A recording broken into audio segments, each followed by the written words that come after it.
we drive down the road, the forward-facing cameras can capture the license plates up to 160 miles per hour. This car is capable of taking pictures of thousands of license plates a minute. Now that was the sound of Julia Angwin, the privacy princess, talking about her story that was in the Wall Street Journal. And here she is on the set. Thank you very much for being here. Great to be here. Tracking of license plates. And that video, that clip is from a video you did, which explains the tracking of the license plates and how it's happening all over the US. And you focus on one particular municipality in California. The question is, how did you get that data?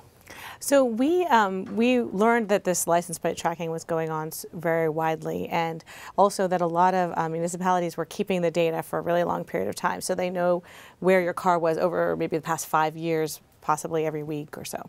So we decided, let's take a look at the data. We filed a California Public Records Act request with a bunch of different law enforcement agencies who had been outspoken about the fact that they really wanted to keep data for a long time, because we wanted to see, what does it look like? What do these databases look like? And we got 6 million records from the Riverside County Sheriff's Department for 2 years worth of data. Now, there's a Digits blog that's been put up there, so you can put your own license plate in this. This is fantastic. And one of the things they put is one way.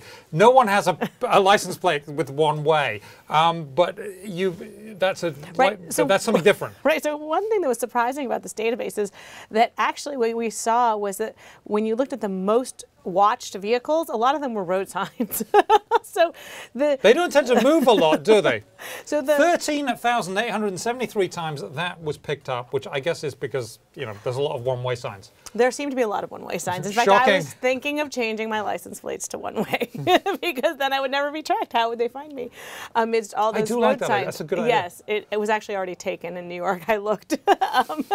Of course. Of course. So, but the way the technology works is it picks up words on a reflective surface, and so road signs also fit the same criteria that license plates do, and the readers that are on the patrol cars just pull them in automatically. So there's also another one, wrong way. That would be a good one for you. So check that after the show. Check that one, Julia. But you said you got all this data from Riverside Sheriff's Department. There were a lot of places you asked, and they just said, no thanks. Yeah, well, we're still, you know, sending legal letters back and forth, because the truth is it doesn't seem to be anything in the law that prohibits this data from getting out. The fact is, your car was on a public street, your license plate is not private information, it's public information, and where it was on the street is actually public information. And this is exactly the argument they make for collecting the data. So it seems funny. So it's collected because it's public, but it's kept by them because apparently it's suddenly private. Yes, exactly. Oh, interesting. So I guess that will be a continuing battle with that. Privacy here, or privacy, depending on which way you pronounce it, is an issue. You cited in your story about one police lieutenant who had started blackmailing people because he scanned their license plates in a parking lot to somewhere.